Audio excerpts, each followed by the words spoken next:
Good morning, you've got a big one to catch up on.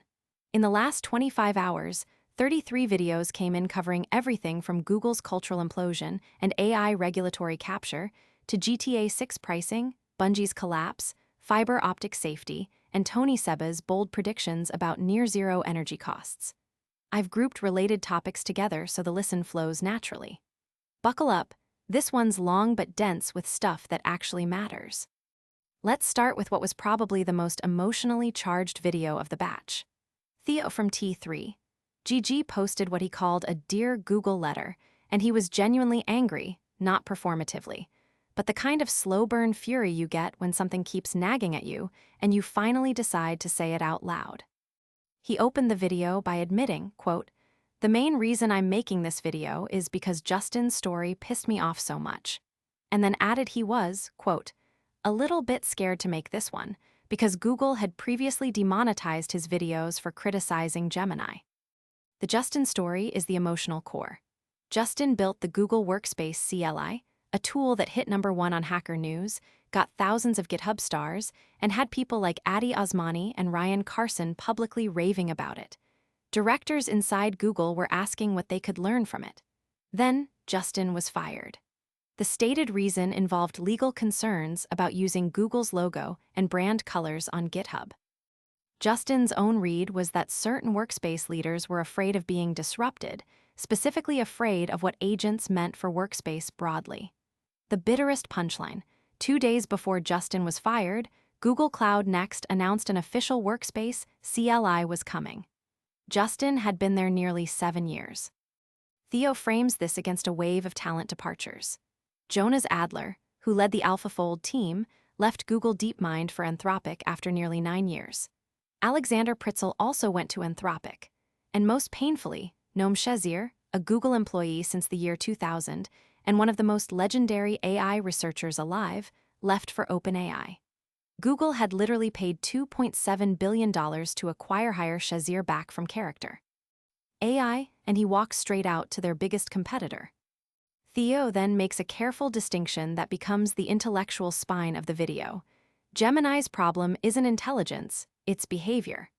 On his personal, skate benchmark, Gemini 3.1 Pro hits 96% consistently, far above most other models.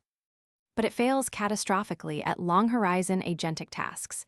It gets stuck in reasoning loops, rereads files it shouldn't, barely forms coherent tool calls, and doesn't understand the basic harness rhythm of get a task, use a tool, wait for result, proceed. He phrases it as next-generation level of intelligence and last-generation level of capability. He also tackles the assumption that Google's massive internal codebase, over 2 billion lines, gives them a training advantage. He disagrees strongly. What matters for coding models isn't code volume, it's code history, the before and after of real changes made alongside AI agents. Cursor, a small company, caught up quickly by training on actual human-AI collaboration histories from models like Kimi K25. Google never built those pipelines because DeepMind is fundamentally a research organization. Their scientists want to bake the world's knowledge into weights, not get better at tool use. That was never exciting to them, so the pipeline was never a priority. The cultural comparison he draws is brutal. Claude Code started as an internal Anthropic experiment. They even told Cursor not to worry about it. Codex was created by a single OpenAI security engineer who wanted to pipe O3 Mini into his terminal before Claude Code was announced. He built it far enough that people were using it internally, convinced leadership to let him release it, then convinced them to open source it because he loves open source. Theo's conclusion: if that engineer had done the same thing at Google, he would have been fired. Exactly like Justin. He ties this to a personal Twitch memory. He built a better mobile app from scratch in 4 days with 10 people at a hackathon, got a trophy and an HR warning from the mobile team, and could see himself getting fired if he'd stayed. That parallel is clearly why Justin's story hits so hard for him. He ends with bleak resignation. Google had compute via TPUs, now apparently renting capacity from Elon Musk. Had the data lead, proven irrelevant. Had the code-base size lead, proven irrelevant for agent training. Had the talent lead, being destroyed in real time. He says Gemini 3.5 Pro has been pushed from June to July because DeepMind isn't satisfied with it. Sundar Pichai had publicly promised it next month at Google I/O, and the Business Insider article calling Gemini 3 outperforming expectations is, in Theo's words, bullshit. He ends with, "It's over, it's over," and then adds that even Mistral has a better chance than Google right now. That sense of alarm about who controls the AI frontier flows directly into Matthew Berman's video, which he opened by saying it was the first time in 3 years of content creation that he was not feeling optimistic. That's saying something from a guy whose entire channel is built on enthusiasm for this space. Berman's argument is that Anthropic has achieved regulatory capture. Here's the chain of events he lays out. Anthropic released Claude-based models with heavy safety framing, withheld them from general release, and repeatedly signaled to government that these models were dangerous.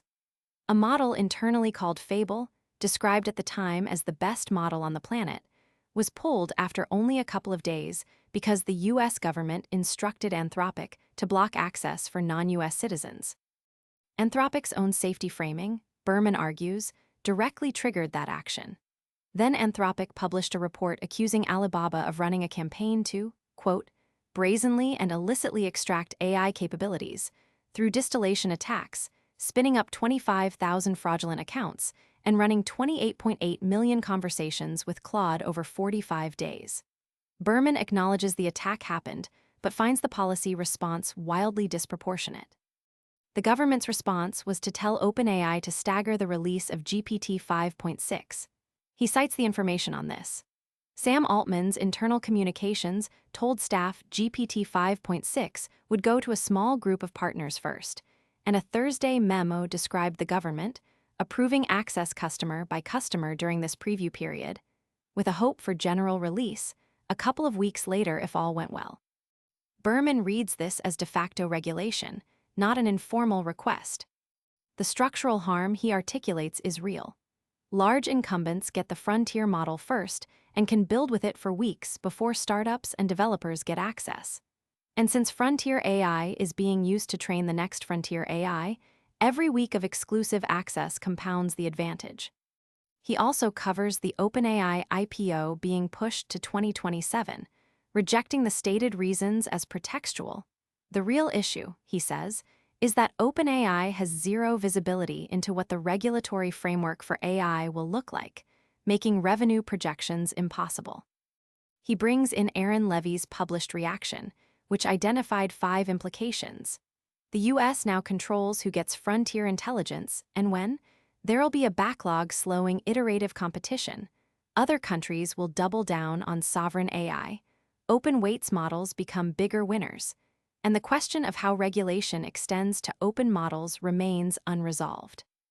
Berman engages with all 5, particularly emphasizing that if OpenAI and Anthropic no longer compete for immediate market dollars because release timing is government-mediated, the intense competitive pressure that drove rapid improvement disappears. The sharpest critique comes from Bill Gurley, whom Berman calls one of the best thinkers he knows of. Gurley's argument: Anthropic chose not to sue Alibaba in court, as other companies have done in similar situations, because a court ruling only provides restitution. What Anthropic actually wanted was ongoing government protection against competition, which only regulatory capture provides. Gurley's second point, which Berman finds devastating: if these models are approaching AGI and are advertised as extraordinarily powerful at cyber offense and defense, why weren't they capable of detecting and stopping the distillation attack in real time? Detecting 25,000 suspicious accounts running structured extraction queries is far easier than curing cancer. The fact that it wasn't stopped undermines the whole argument. Berman closes by turning to open source as the response. He says it's now more important than ever, acknowledges it's behind the frontier, and warns that when open source closes the gap, Dario will lobby to regulate that too. He urges viewers to download and run models locally and to contact their representatives. The Alibaba distillation story got its own deep dive from the AI for Humans co-hosts Gavin and Kevin, and they brought some useful texture to it. They took time to explain what distillation actually means. It's not about copying what a model knows from pre-training, it's about extracting how it reasons. You feed it structured inputs, observe its step-by-step logic across millions of prompts, and use that to accelerate your own model's reasoning skill development. Kevin was clearly fired up about this, connecting it to why Claude's latest model was apparently designed to detect and resist distillation attempts by downgrading its reasoning outputs when it suspected adversarial probing, without telling the user it was doing so, which angered some legitimate researchers. Gavin added an important caveat the Berman video didn't dwell on. This is Anthropic's account of events, and Dario Amodei has a publicly stated ideological position that China should not have access to top-tier LLMs. So the source has a stake in the narrative. They also connected it to GLM 5.2, a Chinese model producing outputs very close to Claude 4.5, which Gavin suggested is at least partly explained by exactly this kind of distillation. But the segment that had Kevin most animated was Seed Audio 1 from ByteDance. He'd clearly spent significant time with it before the show and was almost evangelical. Seed Audio is a multimodal audio generation model that can produce voice, music, sound effects, and layered ambient audio simultaneously in a single generation. You can feed it up to 3 reference audio sources, outputs are fully layered so individual elements can be edited separately, prompts can run up to 2,000 characters, and a single generation can be up to 2 minutes. Kevin generated audio from a complex Claude-written prompt covering a train scene, an underwater scene, and many tonal transitions, and described the richness as astonishing. Total cost for his full day of experimentation, under $1 through FAL, AI. He and Gavin both see the ideal workflow as generate a seed dance video, then use seed audio to produce the complete audio track from a detailed prompt or uploaded visual reference. They also covered the Claude Slack integration called Tag, which lets Claude live inside Slack as a company-wide AI teammate with its own memory and credits. Andrej Karpathy, who now works at Anthropic, called it the 3rd major redesign of how humans use AI. Kevin's company is heavily Claude-dependent, and he found the integration exciting. Both hosts got philosophical and a little uneasy about the implications. If Claude starts absorbing your organization's internal language, decision-making patterns, and institutional knowledge, you're handing a vendor a deep structural stake in how you think. Gavin noted Claude had a 4-hour outage recently that caused what he called a snow day effect across organizations that depend on it. They also covered the OpenAI custom chip called the Jalapeno, developed in 9 months. Both hosts loved the name, and the broader trend of AI labs building their own silicon to control their inference stack rather than depending on NVIDIA. Gavin discussed the memory chip shortage in detail. AI data center demand has caused RAM prices to roughly double. It won't resolve until at least the end of 2028, and it's already hitting consumers through Apple, Xbox, and gaming hardware price increases. He expressed genuine concern that public sentiment toward AI is going to sour badly when people realize their hardware is more expensive because of it. The last segment was about controllable AI video using a Blender plus Seed Dance workflow, where creators build rough blocky 3D previs shots in Blender and then feed them into Seed Dance 2 to generate polished video that follows the composition exactly. A Japanese creator called Craft Capital Lab was credited as an early example, and a company called Morphic can automate the previs creation step so you don't need to manually build the scene. Gavin called it maybe the best and most controllable AI video we've ever seen. Dylan Curious covered a lot of the same territory: the Alibaba distillation story, Apple price hikes, the A24 DeepMind partnership. But in his characteristic stream of consciousness style, so let me pull out the threads his video added that the others didn't cover. The one that got him most genuinely excited was the CatchCat app. A single developer shipped an app that turns real neighborhood stray cats into collectible cards similar to Pokémon Go. You point your phone at any cat, take a photo, on-device AI detects the cat, reads its breed, assigns a rarity tier from common to legendary, and adds it to a shared map of all discovered cats. Dylan treated this as a meaningful example of what solo developer empowerment looks like now, something that once required an entire studio. He found it genuinely wholesome and spent real time on it. On the AI video tool side, he covered something called time to move, which addresses the problem of directing specific characters or objects in AI-generated video. The technique is called dual lock denoising. It locks down the parts of the image you're actively controlling while letting the surrounding scene evolve naturally. He described it as like dragging a finger through a static screen where everything under your finger is controlled, but everything else flows freely. Demo examples included a cowboy hat rising in a mirror and a cape lifting naturally as a statue figure jumps into water. The South Korean webtoon story was one Dylan found philosophically interesting. The industry is a cultural pillar there, and veteran cartoonist Lee Hyun-see, who has been publishing for 46 years, has trained an AI on his entire body of work to recreate his artistic style. The system still requires human editors, but lets him make creative decisions on far more stories far faster. His next step is feeding the AI his essays and interviews so it can learn not just how he draws, but how he thinks, enabling it to create comics consistent with his worldview even after his death. Dylan framed this as a shift from creating content to building a universe. On Apple's WWDC Siri announcement, Dylan used it to make a broader argument via a Medium author named Oz. Apple's real play is toward an AI agent that completes tasks across multiple apps silently in the background without the user ever opening those apps. If that happens, apps become APIs, in-app advertising loses value, and beautiful UI design becomes less relevant since capability is the product. Dylan specifically called out UI/UX designers, saying they should start thinking about designing for large language models, focusing on infrastructure, security, reliable data, and token efficiency rather than visual screens.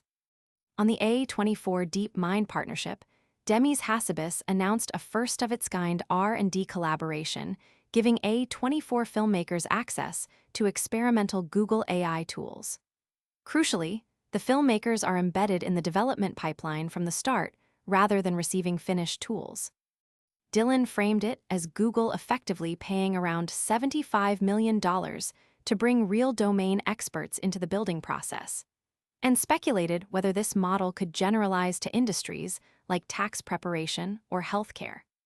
He also covered JailLip, a method developed by Florida researchers that embeds invisible pixel-level changes into images that humans can't detect, but that can alter how AI vision models interpret them. Tested on Blip 2, a subtly modified image of a traffic light caused the AI to provide instructions it would normally refuse. Dylan closed out with a genuinely charming detour into gravastar theory, the idea that collapsing stars might form dense objects containing dark energy rather than singularities, potentially creating tiny expanding universes inside themselves.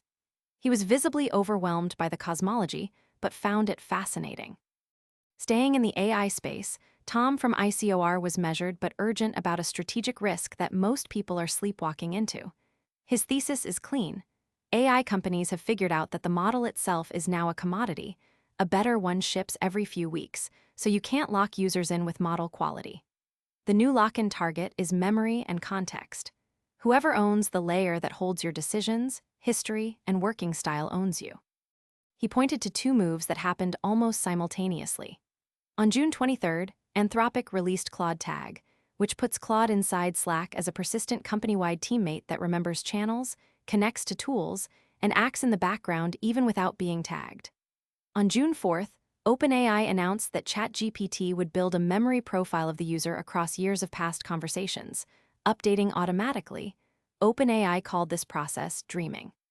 Tom cited Andrej Karpathy, whom he described as probably the most trusted voice in the field, saying Claude Tag represents the third major redesign of how humans use AI.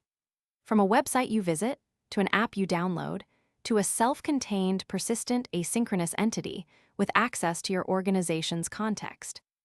Tom agrees the shift is genuinely exciting, but he draws a sharp distinction between being excited about the shift and handing over your context, calling it a trap almost nobody is separating from the opportunity. He traced the trap's timeline. Day 1, the tool saves you 20 minutes. A month in, it knows your projects, clients, and shorthand. 3 months in, you stop writing things down anywhere else. Then one day the price triples, the terms change, or a model gets turned off overnight. He cited Fable as something that already happened. At that point, the reasoning behind 6 months of decisions doesn't live in your head or a file you own. It lives inside one vendor's agent layer. He said, quote, "You're renting your own operation back from them." He tied this to his own history, going deep into Rome research, Obsidian, Notion, Mem, Tana, and Heptabase. Each time he could export the notes, but lost the structure and thinking built inside the tool. He's not doing that again with his AI agents. His proposed fix is a local folder of plain text markdown, files on your own machine as your context layer, with any AI model rented interchangeably on top of it. He demonstrated swapping from Claude to Codex to Gemini without changing anything else in his setup. Each agent has a contract, a plain text file describing who it is and how it behaves. He calls the system his PKA, Personal Knowledge Assistant. He also turned off automatic memory features in both Claude and ChatGPT entirely because he doesn't want the tool deciding what to remember on his behalf. He wants any model loaded on top of his folder to inherit the same full memory from day one. He used the CLI rather than the chat interface and directly addressed viewers who think the terminal isn't for them, saying he is not a coder, he is a busy professional, and that anyone who can write a sentence can use it. The first day feels weird. By the end of the week, it feels like the most honest tool you own. He closed with a quote from Hugging Face CEO Clement DeLange saying the world has reached peak proprietary APIs and is moving toward a more balanced world, framing now as the time to own your side before the lock-in calcifies. On a more practical career and tooling note, RJ McCandless sat down with Sam Gardner from Anthropic's GTM team. And it was a genuinely candid conversation about what it actually looks like to use AI in a non-engineering role. Sam's background, history major, no technical training, got into SQL at Ramp on the Risk team, dabbled in Python, started his own company, then joined Stainless on Biz Ops and Product Ops. Stainless generates SDKs automatically. Instead of handwriting software development kits in multiple languages, Stainless's generator does it. Anthropic was a heavy user and acquired the company. About 60% of Stainless's, roughly 60 employees came over to Anthropic. Some very talented people did not make the cut. Sam's primary tool is Claude Code. His biggest leverage point is giving AI access to tools and letting it run on long, complex tasks with looping, essentially agentic behavior. His concrete example is Salesforce. Given a full email thread about a potential Anthropic deal, he can have AI automatically update the CRM, log calls, and handle all the busy work in 1 or 2 clicks. On prompting, he doesn't use a formal framework. He loads the model with as much context as possible, uses plan mode in Claude Code to have a conversation with the AI before it writes code, and lets the model ask him clarifying questions. He reserves explicit architecture guidance only when he's familiar enough to have an opinion. Otherwise, he's goal-oriented. His framework for when not to use AI is the part I found most useful. For writing that requires real thinking, working through an important idea, he writes by hand, citing Paul Graham's idea that writing is thinking. Offloading it loses the cognitive process. For code, AI gets you on the highway and into the general vicinity of your destination, but for the final surgical work you need to slow down and be hands-on in the IDE. His strong warning: AI Slack messages and AI-written personal messages are obvious, verbose, and off-putting. He described watching a colleague write a message to ChatGPT and paste the reply directly to him, something he found genuinely uncomfortable. On job hunting, Sam's advice was direct. Do not apply through a company's website. Find the recruiter or a relevant decision-maker and send a short LinkedIn message directly. He reached out to the Stainless CEO. The key is being clear on why you want to work at that specific company, which requires knowing what you actually want to do before you start looking. He kept his target list to roughly 10 companies. For getting into Anthropic specifically, he went through approximately 10 interviews post-acquisition. The acquisition was not a free pass. What he thinks helped him was being the most Claude code-engaged person at Stainless, with a track record to discuss in detail before the acquisition happened. His Chess ML project, a camera that watches a chessboard and uses machine learning to track moves, and a weather trading bot that he built with AI and lost money on both served as data points for his core thesis. You cannot go 0 to 1 in a field you have no expertise in and expect to win with AI. AI is a tool to amplify existing expertise, not a substitute for it. Nate B. Jones built something practical that addresses a frustration he's clearly felt deeply. He described the problem with a vivid analogy. His friend who runs an agency, has a baby, uses Claude Code, Codex, OpenClaw, loops, and automations, and still has to physically carry work between all those systems, copying context, pasting outputs, translating between tools. She becomes, in Nate's phrase, the hallway, the human connector between every agent loop.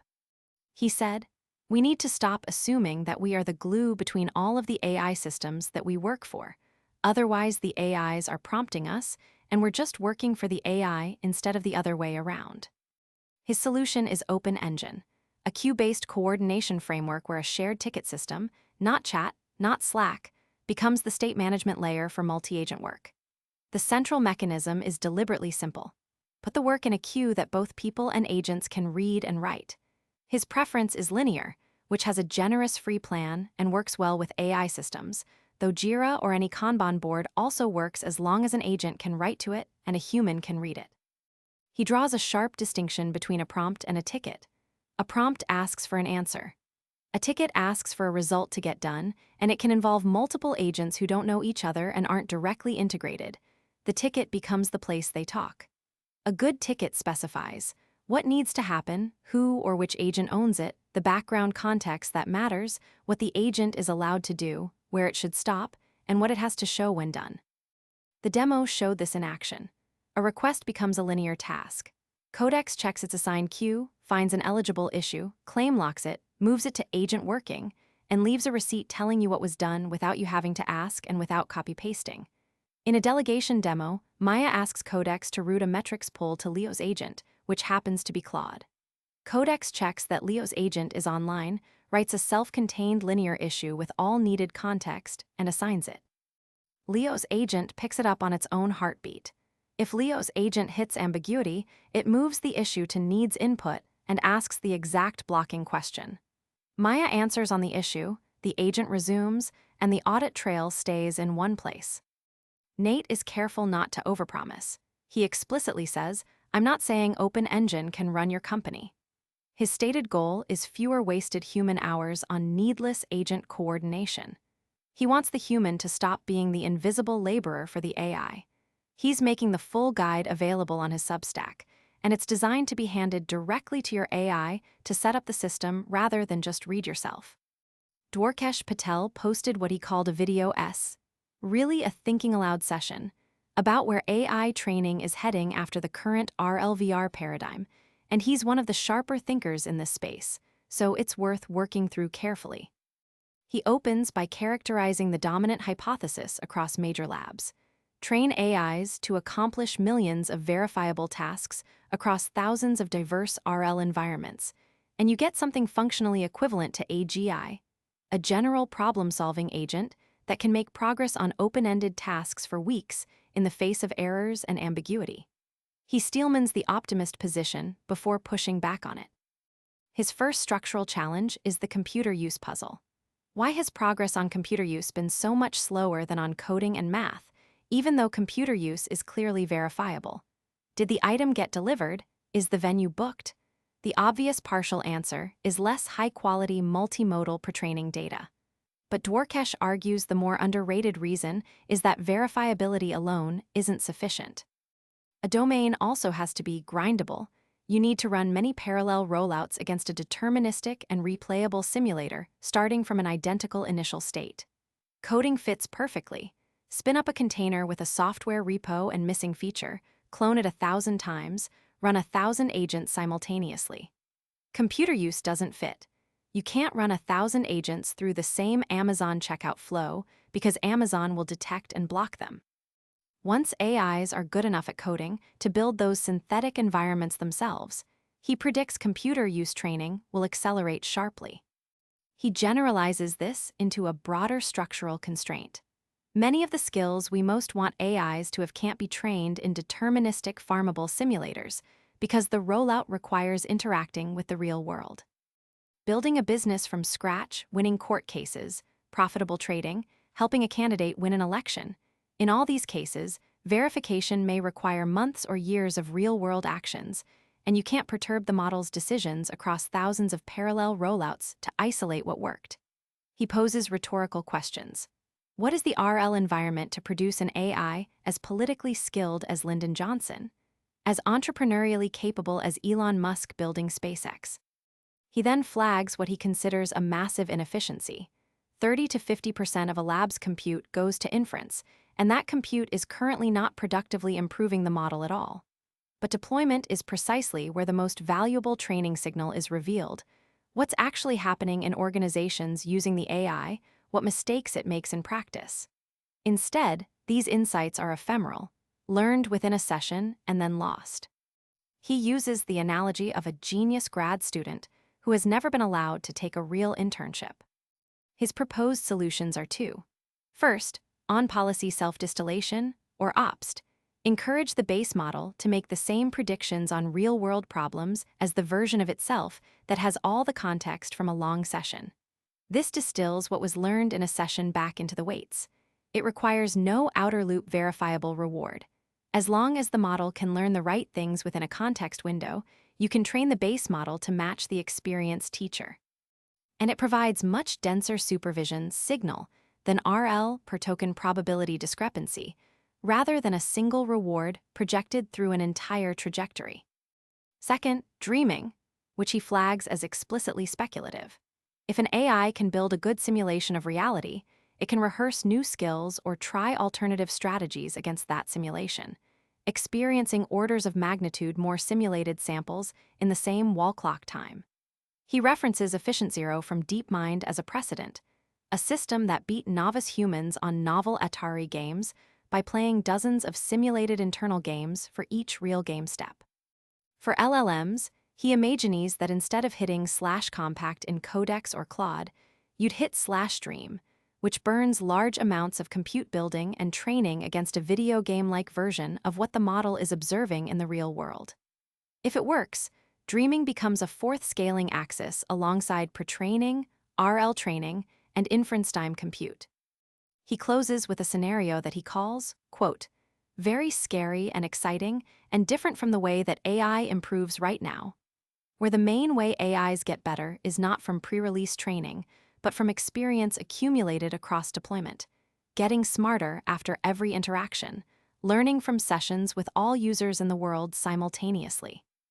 Paul Iusztin and Louis-François Bouchard from Decoding AI and Towards AI presented their AI Research OS, a practical system for people who, like Paul, have accumulated over 5,000 Obsidian notes, another 5,000 Readwise highlights, more scattered across Notion and Google Drive, growing at 250 files per month, and can never find what they need when they need it.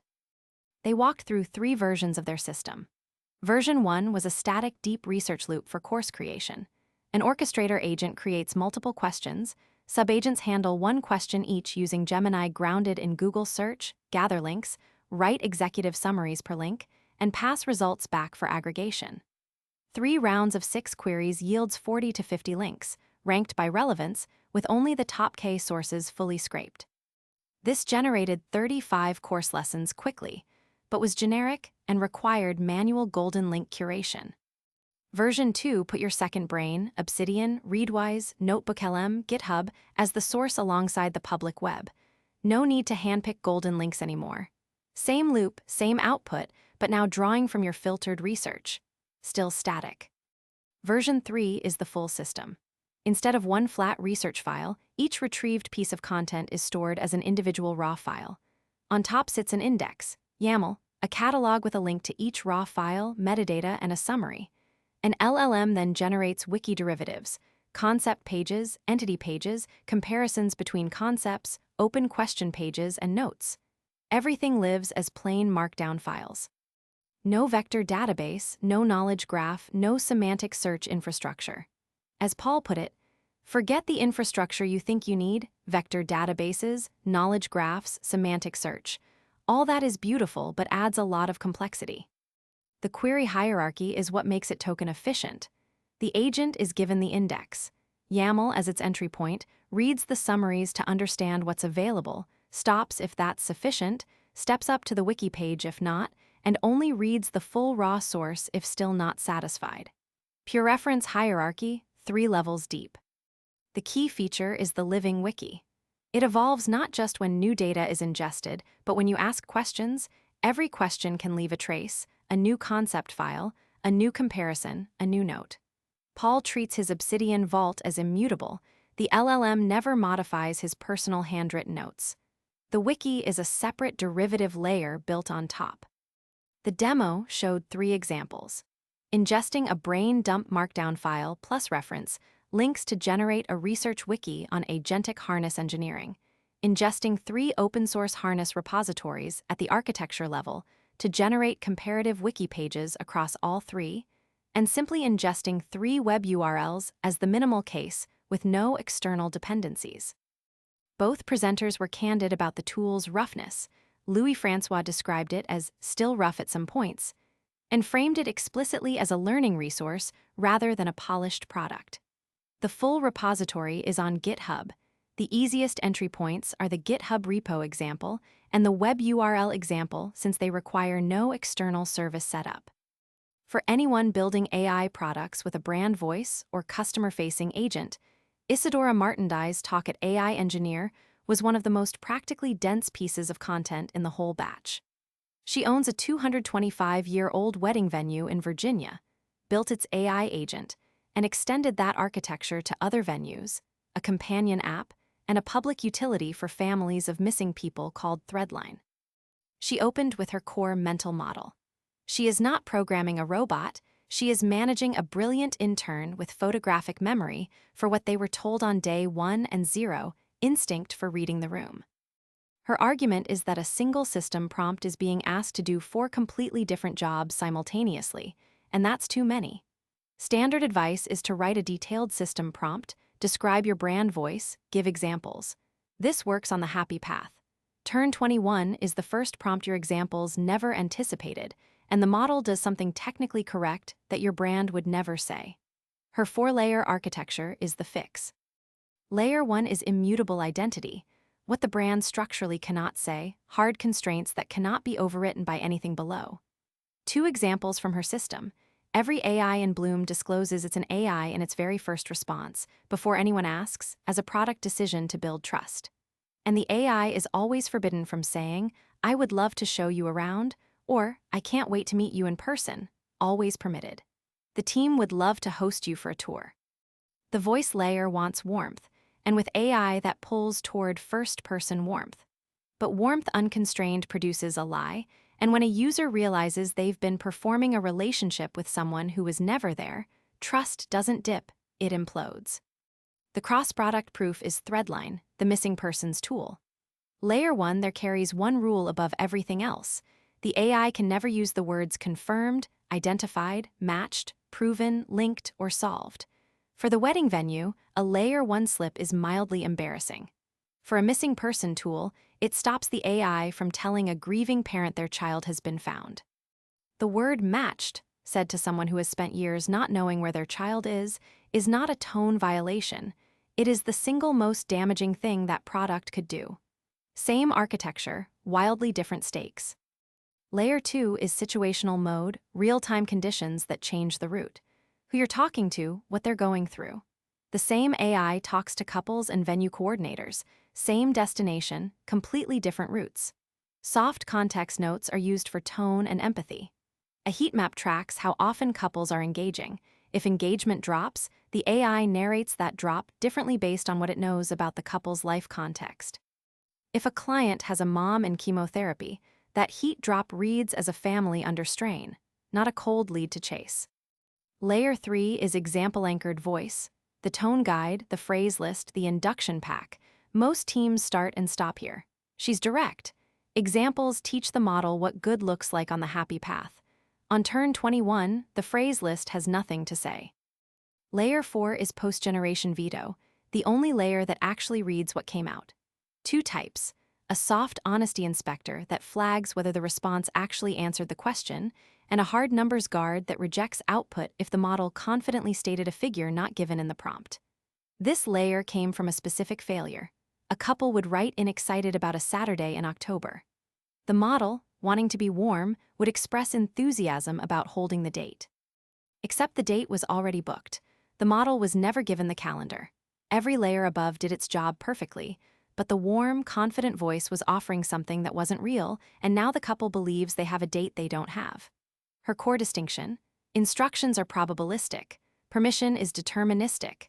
Everything before Layer 4 is prompt engineering, asking nicely and hoping. Layer 4 is systems engineering, checking, and being sure. Another very practical engineering talk from AI engineer came from Gabe de Mesa at OpenGov, who walked through how they built OG Assist, an AI agent embedded across all of OpenGov's government ERP products, including budgeting, procurement, asset management, and permitting. The button sits in the top navigation bar across all product suites. Click it, and a chat interface opens, connecting you to an agent that's aware of the specific product context you're currently using. Their big technical bet was going all in on Effect, an open-source TypeScript library that serves as a comprehensive framework: schema validation, error handling, logging, tracing, structured concurrency, and service injection all in one. Gabe described this bet as having paid off in dividends. When LangGraph no longer gave them the control they needed as use cases scaled, they migrated to a custom Effect-native agent loop built from scratch. The key property: the language model is injected via dependency injection, meaning you can hot-swap models without refactoring the loop.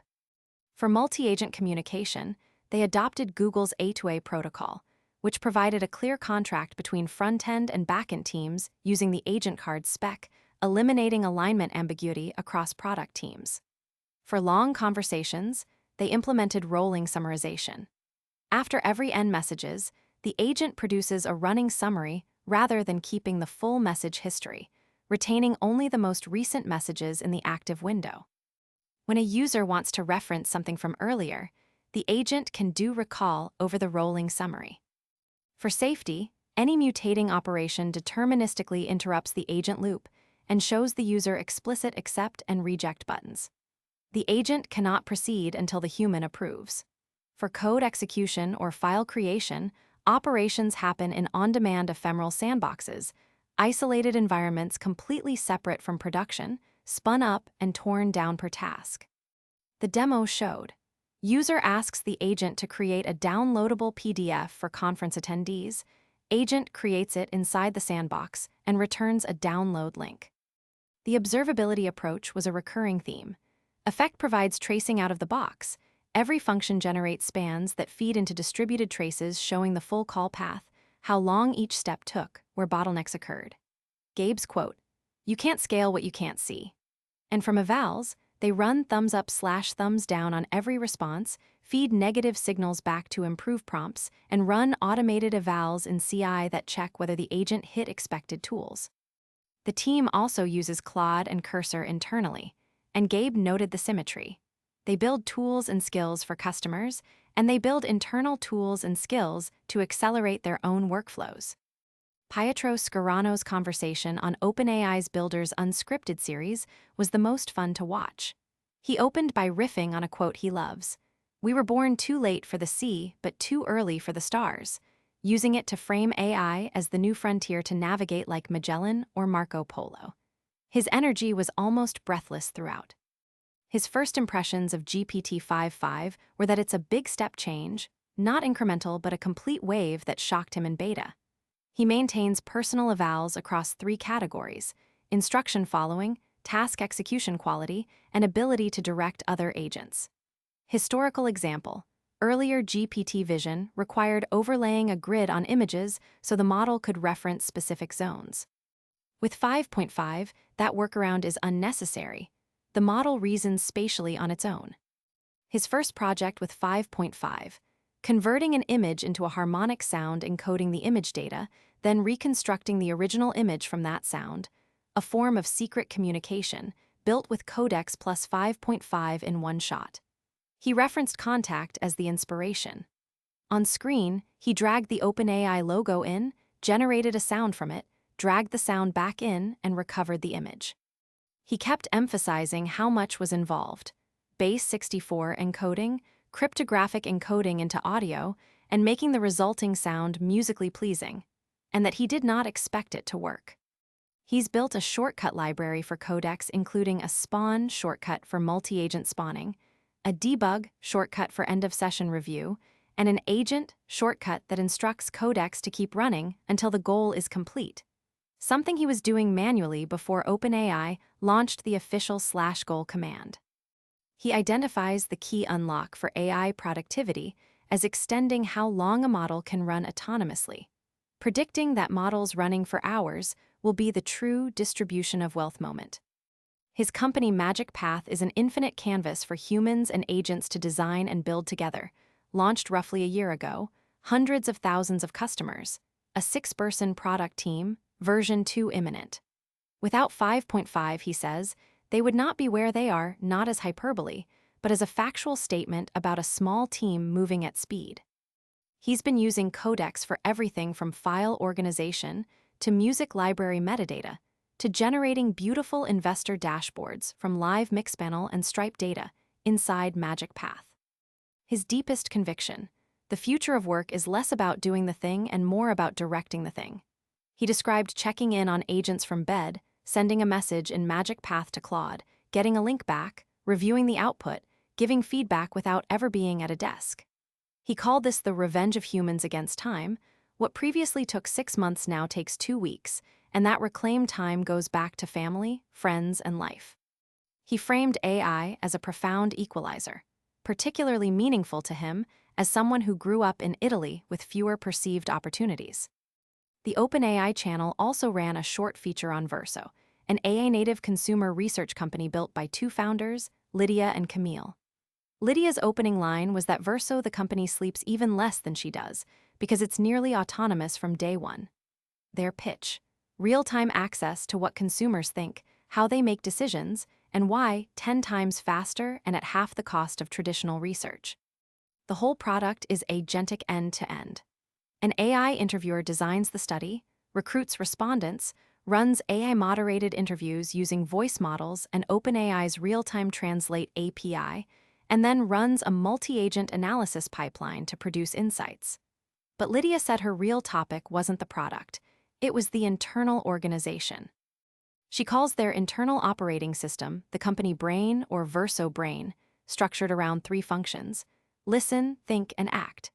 The brain ingests everything: emails, calendars, Slack, Notion, orchestrated by Codex automations. The think layer has a knowledge agent that indexes incoming content and retrieves relevant context, plus a polymorphic memory database. The act layer can take action through tools, MCPs, and CLIs. Her concrete example: at their current activity volume, a traditional company would need 10 to 15 customer success managers.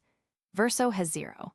Last Friday at 5 p.m., after a client meeting, a colleague named Maxime pinged the Verso brain in Slack and asked it to pull information from the just completed call. By 6:23 p.m., 90 minutes later, the field study was live. Over the weekend, roughly 50 U.S. consumers completed AI-moderated interviews. By Sunday at 2 p.m., the fieldwork was done. Monday morning, they validated a few flagged items, launched analysis, and 2 hours later, the study was delivered. Total time: 72 hours versus the traditional 6 weeks. She also noted that 90% of their bugs are automatically identified, triaged, and fixed by AI agents, meaning engineers spend nearly all their time on product rather than support. Every morning, the Verso brain sends her a daily digest on WhatsApp. Her closing message was aimed at other founders in the room: design your product from day one to be natively manipulable by AI agents, not bolted on later. A quick but pointed video from A16Z made the case that new media has fundamentally displaced legacy media as the locus of prestige and respectability, and that residual reverence for legacy institutions isn't a legitimate viewpoint, it's an anxiety, described as something you need to get out of your system. The speaker was measured and almost evangelical in tone, concluding flatly: the world has changed. The second half illustrated new media's creative possibilities through a specific project, a virtual production shoot, using large LED screens and real-time rendering to simulate environments digitally on set, executed in 4 weeks from pitch to completion, with no prior precedent for what they were attempting. The team's response to the novelty wasn't caution, it was attraction. We like crazy ideas, so we're like, let's do it. The segment closed with the Neil Armstrong moon landing quote-invoked as a frame, one small step for man, one giant leap for mankind, signaling genuine pride in what the moment represents for the industry. Short video, but a crisp articulation of A16Z's media thesis. Now let's talk about your wallet. Apple implemented sweeping overnight price increases across MacBooks, desktops, iPads, Vision Pro, and home products, and Max Tech covered it with barely contained alarm. The cause? The cost of 12 GB of LPDDR5X RAM jumped from $77 per unit in Q1 2026 to $145.90 in Q2 2026, an 89% increase in a single quarter. Apple confirmed it. Tim Cook was quoted saying they've been trying to shield customers, but the situation has become unsustainable. Let me run through the key numbers quickly. MacBook Neo goes from $599 to $699. Amazon Prime Day has it at $590, and Max Tech says buy it now. The M5 MacBook Air is up $200 to $1,299. Amazon's at $950, which is $350 off new pricing and the only price worth considering. Base M5 MacBook Pro jumps $300 to $2,000. The M5 Pro 14-inch is now $2,500.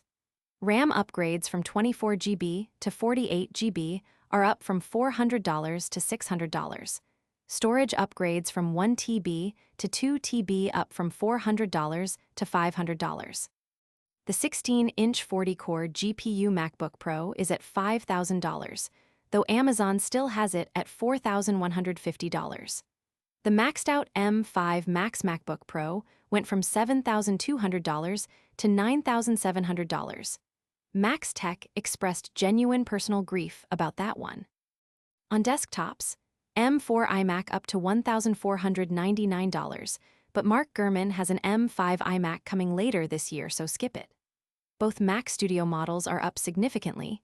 The M3 Ultra went from $4,000 to $5,300, a 32.5% increase, and the M5 Ultra is also coming, so skip both. iPad Air up 25% to $750 from an already poor value proposition. Max Tech called it the worst Apple product deal ever. iPad Pro up 20% to $1,200. Amazon has the 11-inch at $900. Apple TV 4K jumped from $129 to $199, nearly 50%, on a 5-year-old device with a refresh expected, hard pass. iPhones and Apple Watch were not increased, which Max Tech interpreted as temporary. iPhone 18 Pro expected to launch $100 to $200 higher, because carrier bundle marketing is too complex to change overnight. He recommends buying the iPhone 17 Pro now, and the Apple Watch Series 11 at $279 on Amazon sale before September price increases. The Linus Tech Tips WAN show from this batch unfortunately had no usable transcript content. The notes came back as an error rather than actual show content, so I'll have to skip this one. If you want the recap, you'd need to pull the actual transcript and run it through again. Short but genuinely surprising. Explaining Computers posted a breaking news bulletin about Microsoft unexpectedly extending Windows 10 Consumer Extended Security Updates by 1 additional year, pushing the end date from October 2026 to October 12, 2027. He used the word unbelievable in his own notes and repeated very unexpected twice, and he cited 3 separate sources because the announcement seemed too unlikely to accept from just one.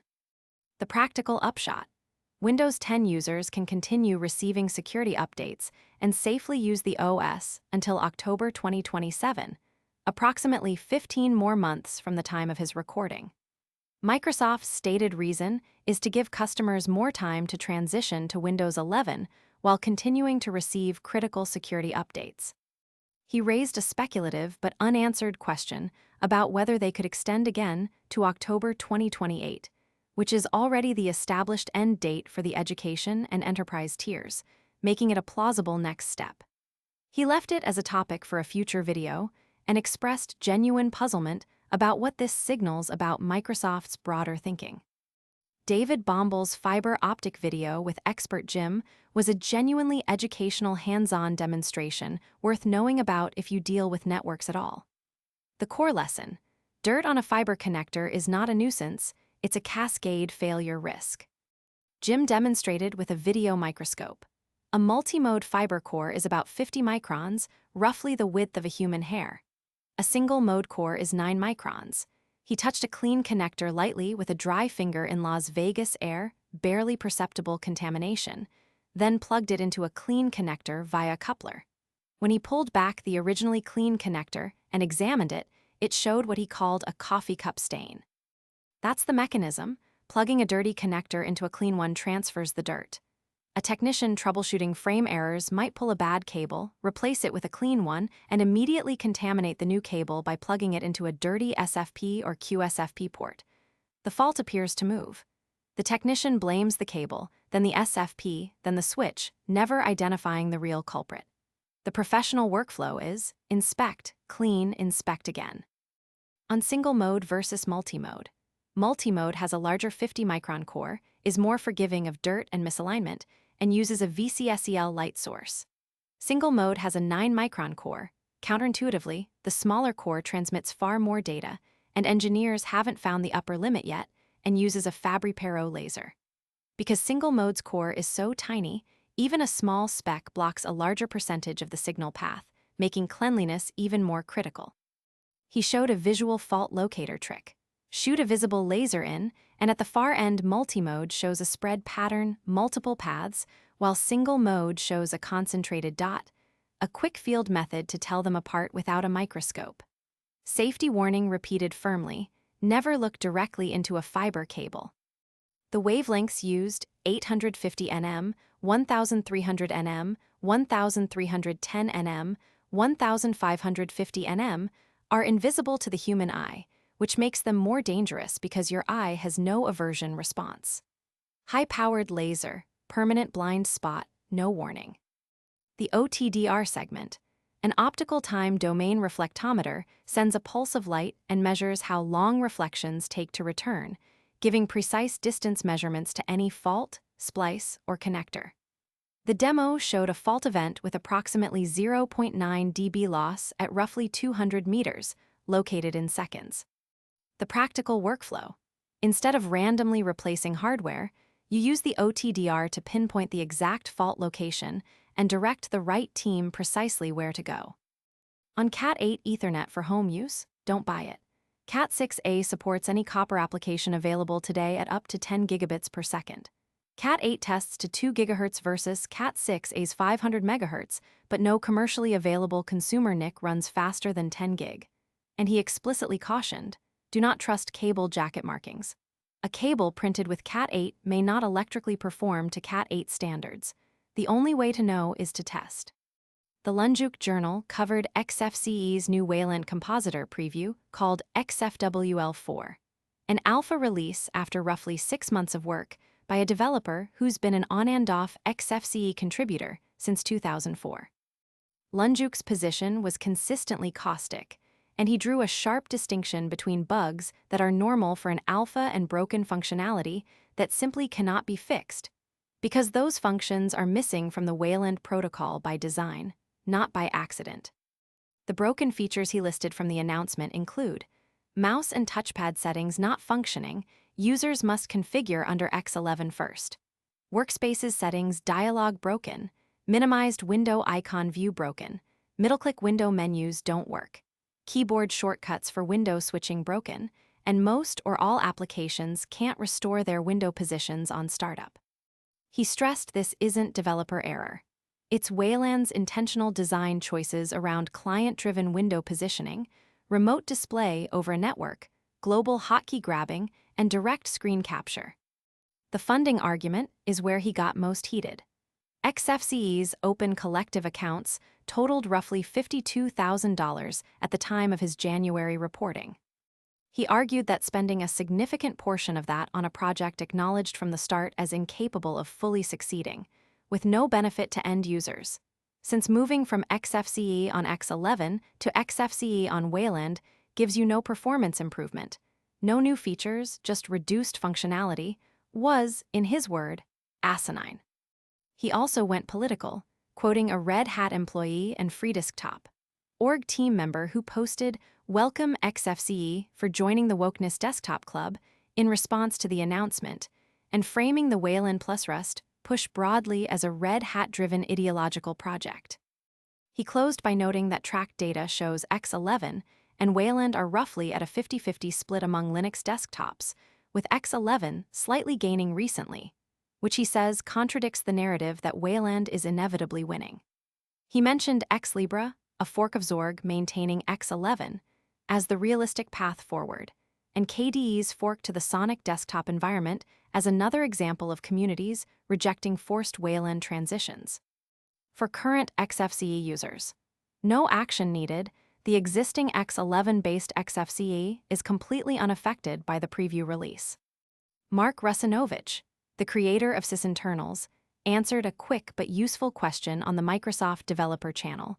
Why does Windows sometimes say a file is in use, even after you've closed the app that was using it?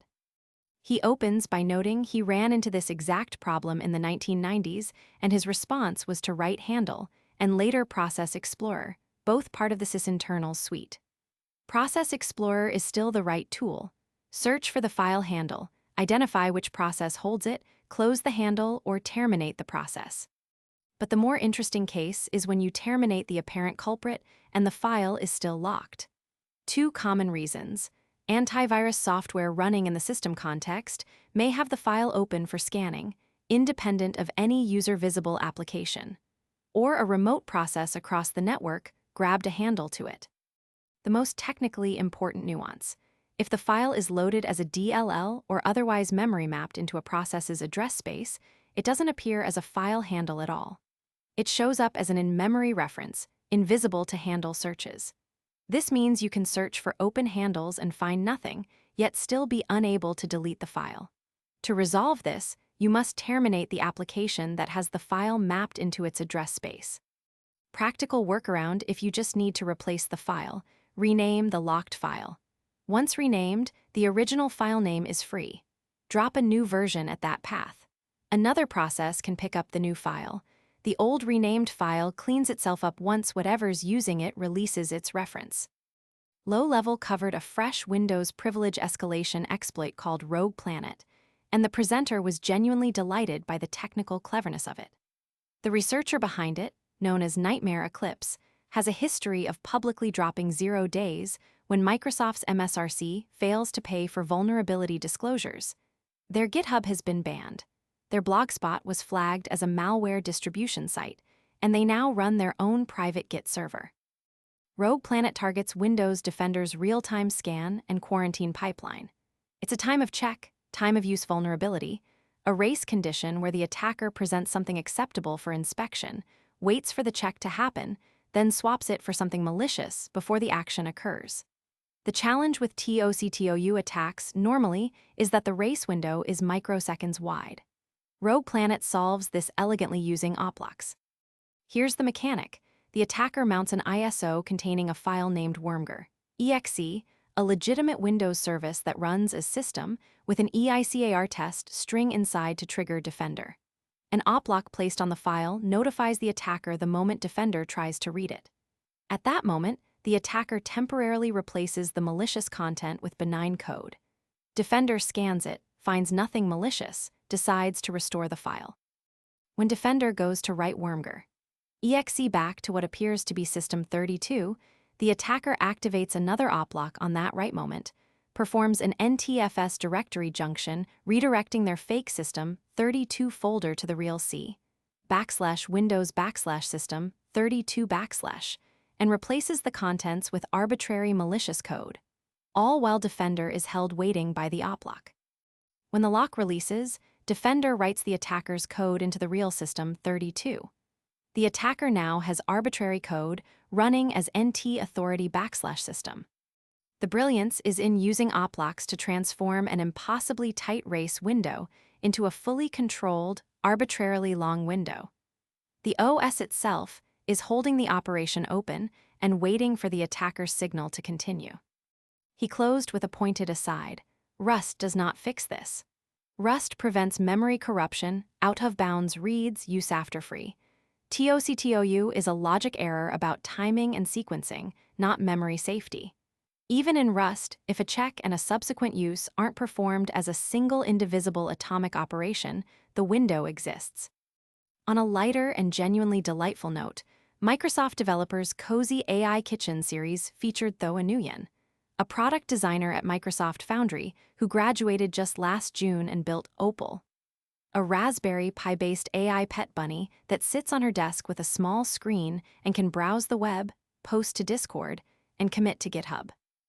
Opal runs on two models, GPT-4o for voice transcription and conversation, and Claude models for agentic tasks like web browsing and tool use, all tied together through a framework called OpenGov.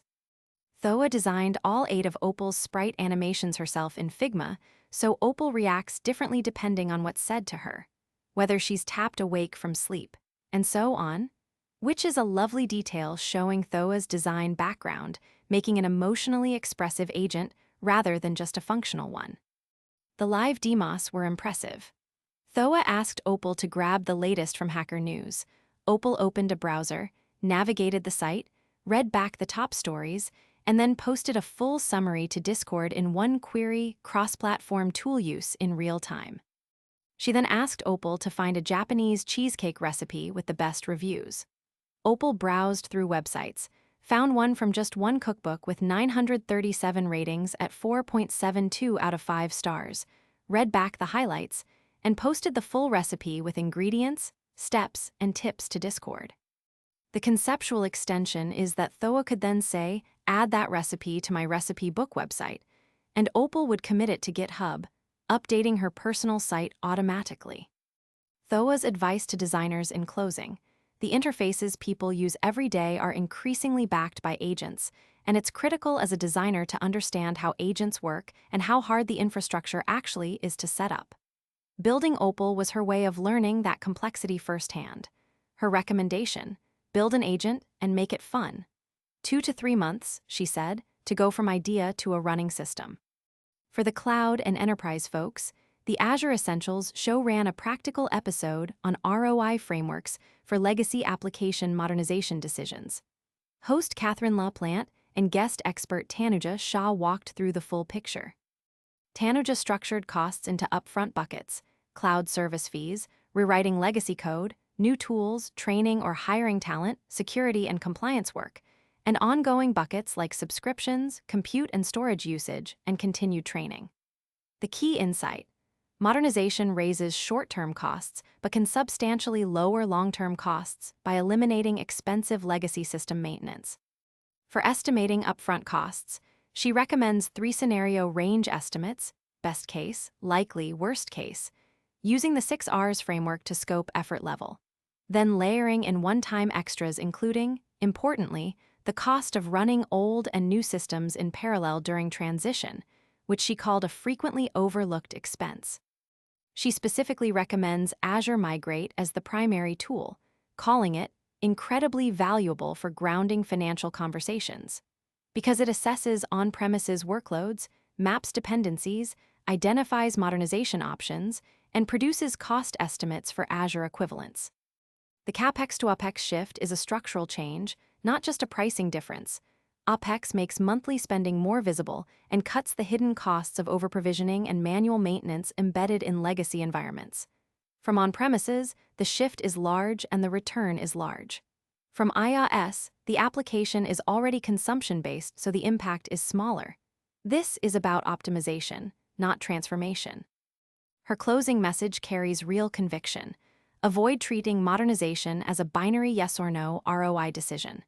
Shift the question from, is this cheaper, to, is this more predictable and better aligned with how we grow? The real trade is hidden, lumpy, unpredictable legacy costs for something that scales with demand and requires less firefighting. And factor in the cost of doing nothing. Tech debt accumulates and constrains capability over time, including the ability to integrate with modern capabilities like AI. Taking a breath from all the tech and business content, this TED Talk from 14-year-old Miles Wu was genuinely wonderful. Miles is a 9th grader in New York City who's been doing origami for more than 7 years, and he described 3 things it's done for him: stretched his creativity, helped others, and led to real discoveries. On creativity, he has a compulsive opportunistic folding habit, turning Trader Joe's sample cups into cranes, CVS receipts into centipedes, the New York Times into a lizard. He designs his own models. The academic weapons joke about ninja stars from school worksheets was his first intentional punchline, and it landed.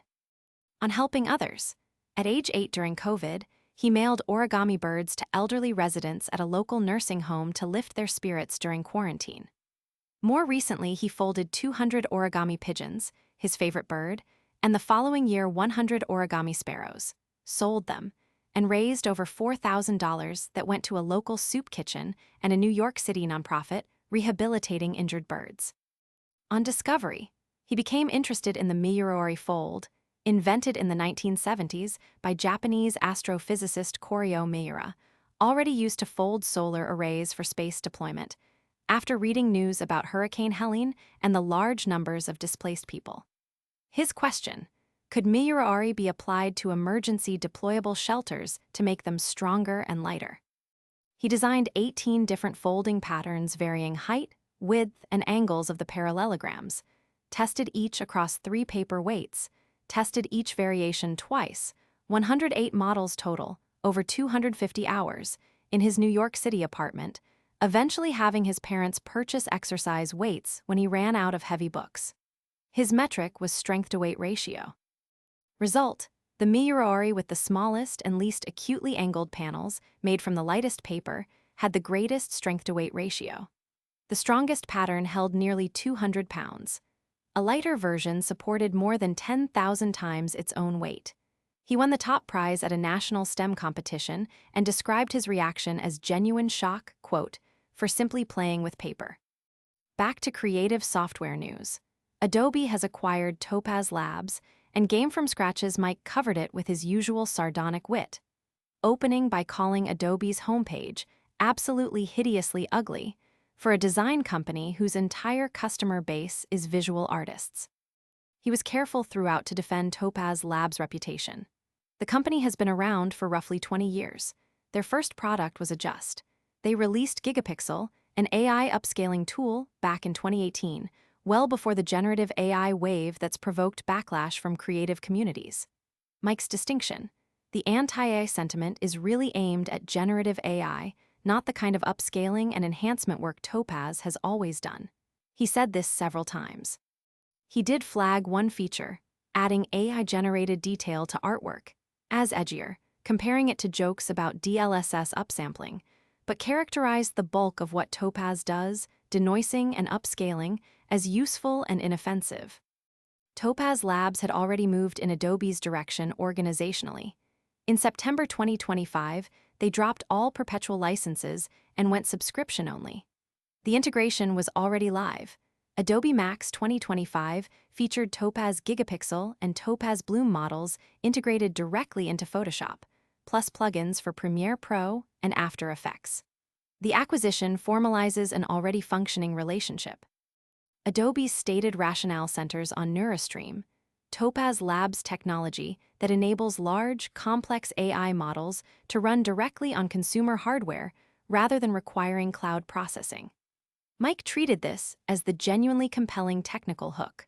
On-device AI sidesteps both the cloud dependence criticism and the data training concerns that have made Adobe's users so hostile. CEO Eric Yang was quoted, "We've always believed that technology should serve human creativity rather than replace it, and so has Adobe." On price, no terms disclosed. Mike estimates Topaz was doing around $50 million in annual revenue. Startup acquisitions typically value at 10 to 50 times revenue, so he estimates $500 million or more. Adobe's stock has gone from roughly $605 years ago to $195 now. Mike frames the acquisition as a reasonable product fit move from a company that has managed to deeply alienate its core customers and needs to demonstrate genuine value from its AI investments. If you're in the market for tech hardware, Random Frank P did a final day Amazon Prime Day roundup, and it was legitimately useful. He knows his gear and his price history.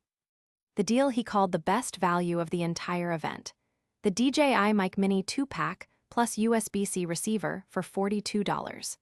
$2 wireless transmitter mics and a receiver with noise cancellation and gain controls for less than a single competitor unit costs.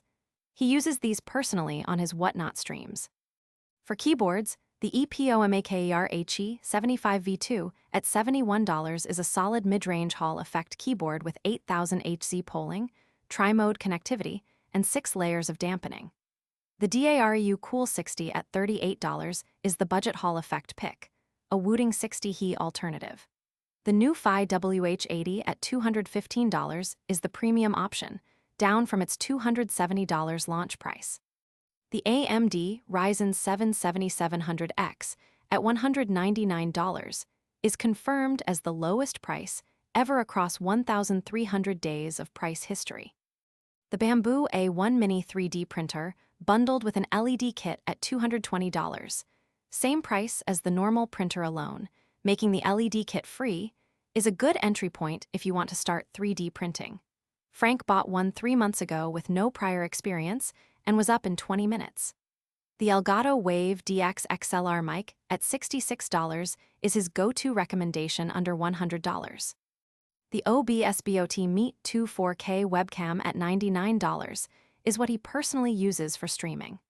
The Acer Predator 26.5-inch QLED gaming monitor at $315 is confirmed lowest ever, about $40 below the previous cheapest. For outdoor security, Blink Outdoor Gen 4 3-pack with hub for $65. Coupon codes for the Fantic B10 Pro Air Duster, FRANKP B10, and for the Fantic E1 Max Screwdriver, FRANKP E1, each stackable with an additional 10% Amazon on-page coupon. All deal links in the video description. GTA 6 pricing news was big this week, and Bellular covered it with real analytical depth. The confirmed base price is $80, technically a new ceiling, set by Mario Kart World earlier, but a significant defeat for the industry campaign to push AAA games to $100. Bank of America analyst Omar Dessouky had explicitly called on Take-Two to raise prices for the good of the whole industry. That campaign failed. The $80 buys you single-player only, no GTA Online component at launch whatsoever. The $100 Ultimate Edition adds exclusive cosmetics, weapons, vehicles, and, most controversially, exclusive missions. The presenter's view is that paywalling actual gameplay content is the real sore spot. The premium shops offering those items are deeply integrated into the game world rather than being a side menu, which makes the base edition feel more diminished by contrast. He draws a direct parallel to the Red Dead Redemption 2 and GTA 5 tiered edition structures, noting this time the $100 tier offers no online benefits, which raises questions about GTA Online being held back to avoid cannibalizing a decade of entrenched player spending. The absence of early access is surprising. Rockstar is leaving what would have been essentially free money on the table given the demand. On the physical edition, you can buy a box from November 12th, but there's no disc inside it, just a download code, with the game playable only from November 19th.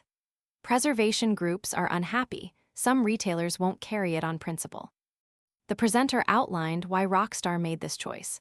No disc means restricted data mining, no early street date breaks, and the ability to patch right up to launch day. The same leaker who predicted this says actual discs may arrive by December. The broader industry conclusion comes from analyst Reese Elliott, who gave what the presenter called especially scathing analysis. GTA 6 has more pricing power than any game on Earth, still chose not to exceed $80, and that should signal to everyone that the ceiling is real and they'll smack their head on it. Elliott's warning. Publishers may misread GTA at $80 as permission to price their own lesser titles at $80, when the actual lesson is the opposite.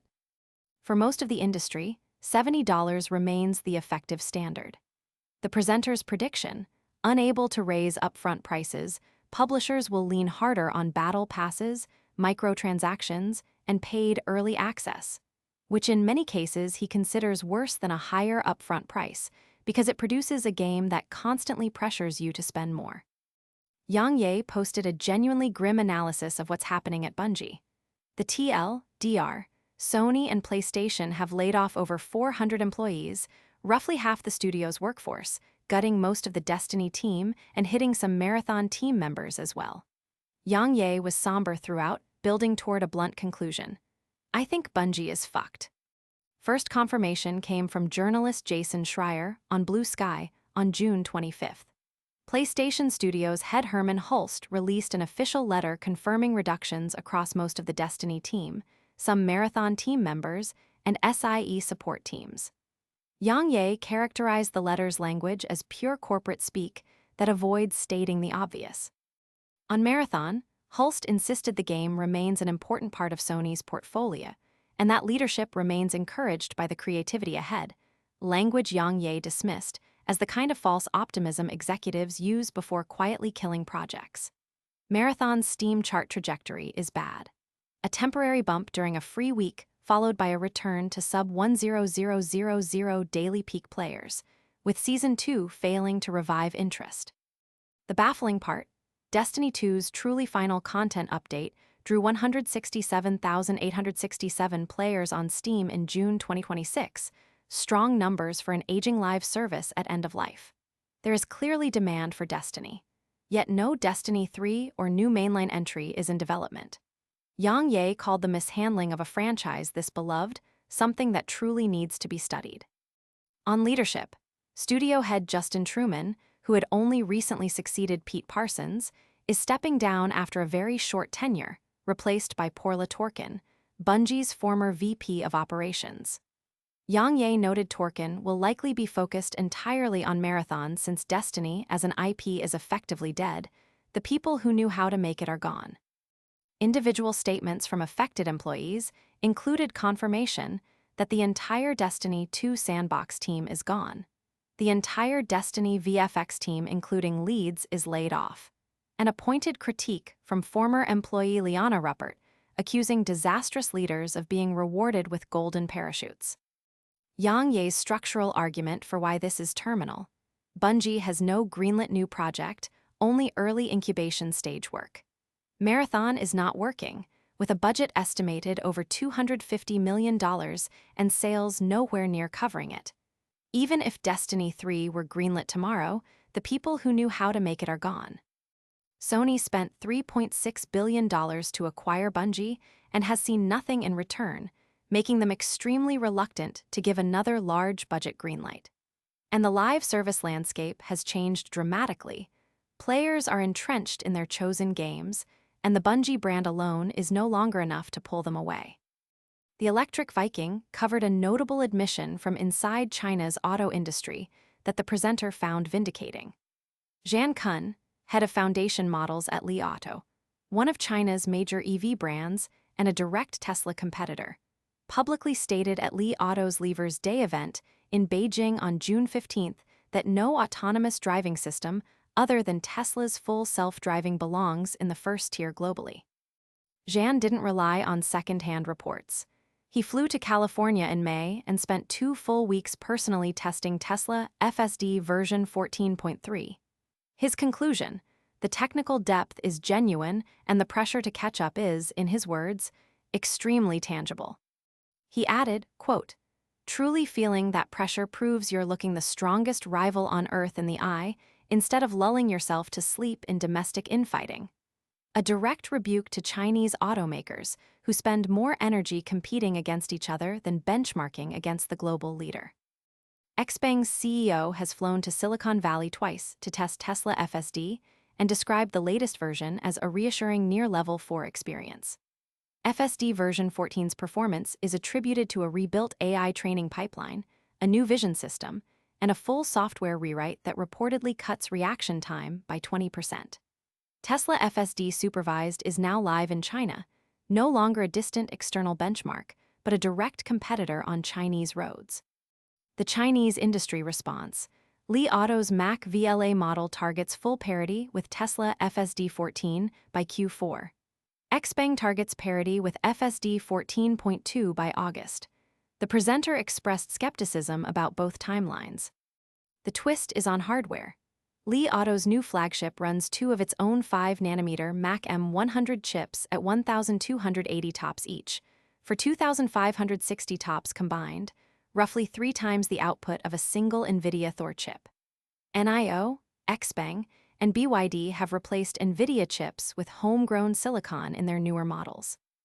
Jensen Huang described Chinese AI on non-NVIDIA hardware as a horrible outcome for America, and the presenter says that outcome has already arrived in autonomous driving. The caveat he was careful to add: raw chip power is meaningless without the software to utilize it. Both must work together. Also from the Electric Viking, Polestar has effectively been banned from selling new vehicles in the United States from the 2027 model year onward. The U.S. Department of Commerce denied Polestar authorization under the Connected Vehicles Rule, which bars vehicles with Chinese-linked Bluetooth, Wi-Fi, cellular, and satellite systems on national security grounds. Polestar is majority-owned by Geely Holding, a Chinese company, and was warned as far back as 2024 that this could happen. The situation is devastating for Polestar's 32 U.S. dealerships. Matthew Haken, owner of Polestar Short Hills, one of the earliest and largest Polestar dealers in the country, called himself absolutely devastated and heartbroken, with a 76-day supply of unsold vehicles. Dean Buskick of the Polestar dealer board called it a shell shocker. Nicholas Long of Polestar Philadelphia and Princeton said retailers were blindsided and accused Polestar of mismanaging the situation, saying the company told dealers for years it would ensure compliance, but never did. In hindsight, he saw warning signs, an abrupt U.S. leadership turnover at Polestar, and a dramatic slowdown in U.S. marketing about a year ago. The deepest puzzle is the Volvo exemption. Volvo shares Geely Holding as its parent and is essentially a sister brand to Polestar. In May 2025, the Trump administration gave Volvo authorization to continue importing vehicles despite the same Chinese ownership. The presenter found this deeply inconsistent and said it doesn't make a whole lot of sense. Dealers echoed this confusion loudly. The presenter raised a pointed question: could Polestar have technically complied but chose not to? He referenced his recent Subaru Trailseeker test, where Subaru confirmed the car cannot send any data outside the vehicle, a closed system. His argument: if Polestar had designed or retrofitted its vehicles to operate the same way, the government's objection would presumably be neutralized. Dealers implied Polestar could have pursued compliance but didn't. Polestar's global context. Europe is 78% of their Q1 2025 sales. The US was only 6%. CEO Thomas Ingenlath is refocusing on Europe as the primary growth engine. The presenter predicted most Polestar standalone dealerships in the US will ultimately close, with servicing absorbed by Volvo dealerships. The Electric Viking also posted a lengthy, evangelical presentation of Tony Seba and RethinkX's 2026 updated forecasts, and the presenter was all in throughout, clearly a true believer who preemptively challenged skeptics. Give me your predictions which you've gotten right 10 years in advance.